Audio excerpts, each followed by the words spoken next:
ওই পাথর দিয়ে শিকল ভাঙবো, পাগল হয়ে গেছে। কিরে খাবি না? আরে দেওয়াস না। এই নে, এনে 4টা রুটি আর 1 বোতল পানি রেখে গেলাম। এই সপ্তাহে আর কিছু পাবি না, আবার পরের সপ্তাহে, বুঝছস? খায়া লইস। ওই চল। এই পরে টাকা লয়ে এলো। হ্যাঁ চল।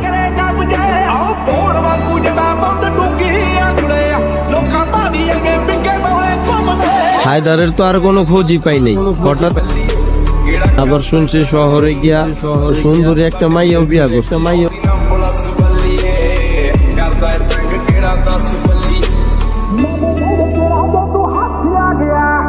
যে ছেলে নিজেই তোর রেখে পালাই গেছে, এমন একটা ছেলের জন্য নিজের জীবন শেষ করে দিতেছোস।